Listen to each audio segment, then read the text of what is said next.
नमस्कार. आज आपण एका अशा सिद्धांतावर बोलणार आहोत ज्याने मुलांच्या मानसिक विकासाकडे बघण्याचा आपला दृष्टिकोनच बदलून टाकला. हो, आपण बोलतोय जीन पियाजे यांच्या थिअरीबद्दल. कधी विचार केलाय की ते लहानसं बाळ जे फक्त पाळण्यात पडून असतं, त्याच्या डोक्यात नेमकं काय चाललेलं असेल? त्याला विचार येत असतील, ते काहीतरी प्लॅनिंग करत असेल. चला तर मग आज मुलांच्या विचारांच्या या अद्भुत दुनियेत जरा डोकावून पाहूया. तर हे आहेत जीन पियाजे, एक स्विस मानसशास्त्रज्ञ. आणि त्यांनी एक इतकी जबरदस्त गोष्ट शोधून काढली की मुलांची बुद्धिमत्ता ही मोठ्यांपेक्षा फक्त कमी नसते, तर ती पूर्णपणे म्हणजे कम्प्लिटली वेगळ्या प्रकारची असते. याचा अर्थ काय की मुलं फक्त कमी गोष्टी जाणतात असं नाही, तर जगाकडे बघण्याचा त्यांचा चष्माच वेगळा असतो. आणि पियाजेच्या सिद्धांताचा हाच तर गाभा आहे की मुलं म्हणजे स्पंज नाही आहेत जे फक्त माहिती शोषून घेतात. नाही, ते आहेत छोटे शास्त्रज्ञ. स्वतः प्रयोग करतायत, शोध लावतात, चुका करतात आणि त्यातून आपलं ज्ञान स्वतः तयार करतात. बरं, पण मग हा छोटा शास्त्रज्ञ शिकण्यासाठी कोणती साधनं वापरतो? म्हणजे त्याच्या टूलकिटमध्ये काय असतं? चला बघूया पियाजेनी याबद्दल काय सांगितले ते. ओके, तर त्यांच्या टूलकिटमध्ये 3 महत्त्वाच्या गोष्टी आहेत. पहिली आहे स्कीमा, म्हणजे मनात तयार झालेली एक रचना. दुसरी आत्मसाथीकरण आणि तिसरी समायोजन. आता हे जरा किचकट वाटतंय ना? सोपं करून सांगतो. समजा एका लहान मुलाच्या मनात एक स्कीमा आहे की 4 पाय असलेला प्राणी म्हणजे कुत्रा. आता ते मूल पहिल्यांदा गाय बघतं. ती पण 4 पायांचीच आहे. मग ते काय म्हणेल, अरे वा, केवढा मोठा कुत्रा. तर ही जी नवीन माहिती आहे गाय, तिला जुन्या कुत्र्याच्या स्कीमामध्ये बसवण्याचा हा जो प्रयत्न आहे ना, त्याला म्हणतात आत्मसाथीकरण. पण मग कोणीतरी त्याला समजावून सांगतं, बाळा हा कुत्रा नाही, ही गाय आहे. ती हंबरते. मग ते मूल काय करतं, ते गाय नावाचा एक नवीन स्कीमा, एक नवीन कप्पा आपल्या डोक्यात तयार करतं. जुन्या रचनेत हा जो बदल केला त्यालाच म्हणतात समायोजन. सोपं आहे ना? तर आता वळूया विकासाच्या टप्प्यांकडे. पहिला टप्पा आहे संवेदीकारक अवस्था. नावाप्रमाणेच ह्या काळात बाळं फक्त आणि फक्त त्यांच्या इंद्रियांच्या आणि शारीरिक हालचालींमधून जग समजून घेतात. म्हणजे बघा, या टप्प्यात सगळं शिक्षण हे वस्तू पकडणे, चोखणे, बघणे, ऐकणे यातूनच होतं. अमूर्त विचार वगैरे काहीच नसतो. जे समोर दिसतं तेच खरं. पण मग हळूहळू एक जादू घडायला लागते. ती जादू म्हणजे वस्तुस्थायित्व. काय आहे हे?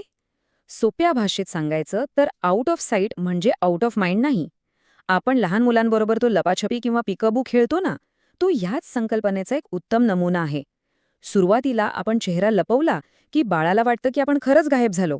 पण हळूहळू त्याला कळायला लागतं की नाही, चेहरा फक्त कापडामागे लपलाय, तो अस्तित्वात आहे.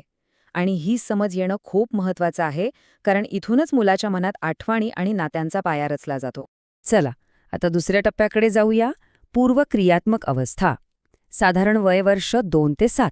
इथे ना भाषा आणि कल्पनाशक्तीचा जणू स्फोटच होतो. पण तर्काच्या बाबतीत अजूनही बऱ्याच मर्यादा असतात. ह्या वयात मुलं भाषा शिकतात, काल्पनिक खेळ खेळतात, म्हणजे केळ्याला फोन समजून हॅलो हॅलो बोलणं किंवा गाडी गाडी खेळणं. त्यांना असंही वाटतं की रात्री त्यांची खेळणी एकमेकांशी गप्पा मारतात किंवा बाहुलीला खरंच तहान भूक लागते. बरं, हे समजून घेतल्यावर पालकांना त्यांच्या मुलांचे काही खेळ किंवा त्यांच्या काही भीती अधिक चांगल्या प्रकारे समजू शकतात. या टप्प्यातली एक मर्यादा आहे केंद्रीकरण. याचं एक उत्तम उदाहरण म्हणजे पियाजेंचा एक प्रसिद्ध प्रयोग. समजा 2 सारख्या ग्लासात सारखंच पाणी आहे. आता एका ग्लासातलं पाणी एका उंच अरुंद ग्लासात ओतलं. आता मुलांना विचारलं, कोणत्या ग्लासात जास्त पाणी आहे? तर मुलं काय उत्तर देतील? उंच ग्लासात. का? कारण त्यांचं सगळं लक्ष फक्त उंचीवर केंद्रित झालेलं असतं. रुंदीचा ते विचारच करू शकत नाहीत. आणखी एक गंमत म्हणजे आत्मकेंद्रीपणा.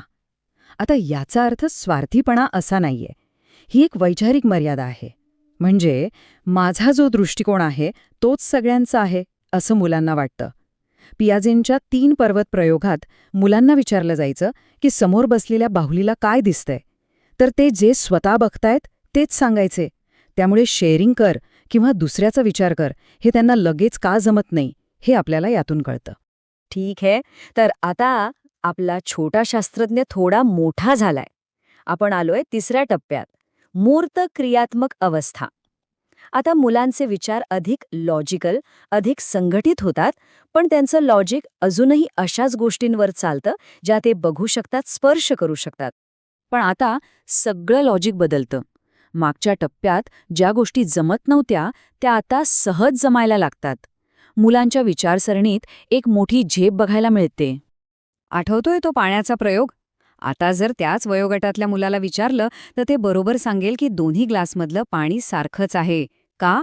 कारण आताचे फक्त उंचीचा नाही तर उंची आणि रुंदी या दोन्ही गोष्टींचा एकाच वेळी विचार करू शकतात. यालाच संवर्धन म्हणतात. आणि ही क्षमता विकसित होणं म्हणजे मुलांमध्ये तार्किक विचारांची खरी सुरुवात झालीये हेच त्याचं लक्षण. गणितासारख्या विषयाचा पाया इथूनच घातला जातो. या टप्प्यात मुलांमध्ये बऱ्याच नवीन मानसिक क्षमता येतात. जसं की वस्तूंचं त्यांच्या रंगानुसार किंवा आकारानुसार वर्गीकरण करणं, त्यांना उंचीनुसार म्हणजे लहान ते मोठं अशा क्रमाने लावणं, आणि एखादी क्रिया उलटी केली तर काय होईल याचा विचार करणं. उदाहरणार्थ, वितळलेला बर्फ पुन्हा गोठवला तर बर्फच होतो हे त्यांना आता समजतं. आणि आता आपण आलो आहोत शेवटच्या आणि सगळ्यात प्रगत टप्प्यावर, औपचारिक क्रियात्मक अवस्था. इथे विचार ठोस मूर्त जगाच्या पलीकडे जातो आणि अमूर्त शक्यतांच्या विश्वात प्रवेश करतो. या टप्प्यात साधारण 11 वर्षांपुढची मुलं जर-तरच्या भाषेत विचार करू शकतात. न्याय, प्रेम, नैतिकता यांसारख्या अमूर्त संकल्पनांवर ते विचार करू लागतात. ते आता एका शास्त्रज्ञासारख्या विचार करू शकतात, म्हणजे एखादी परिकल्पना तयार करून ती पद्धतशीरपणे तपासू शकतात. थोडक्यात आता ते मनातल्या मनात प्रयोग करू शकतात. आणि म्हणूनच या टप्प्यावर पोहोचल्यावरच मुलं भविष्य, तत्वज्ञान अशा गुंतागुंतीच्या विषयांवर खोलवर विचार करायला लागतात. तर हा आहे या सगळ्या प्रवासाचा एक छोटासा सारांश. ही स्लाईड म्हणजे एक प्रकारची क्विक रिव्हिजन आहे. चारही टप्पे, त्यांचे वयोगट आणि त्यांची सर्वात महत्त्वाची ओळख. तर पियाजेंच्या या सिद्धांताने बालविकासाला समजून घेण्यासाठी एक भक्कम पाया रचला. जगभरात शिक्षण आणि पालकत्वावर याचा खूप मोठा प्रभाव पडला. अर्थात आजचं संशोधन या सिद्धांताच्या काही मर्यादाही दाखवतं. जसं की पियाजेंनी कदाचित मुलांच्या क्षमतांना थोडं कमी लेखलं असेल किंवा सांस्कृतिक घटकांचा पुरेसा विचार केला नसेल. पण तरीही त्यांचं काम हे एक मैलाचा दगड आहे हे नक्की.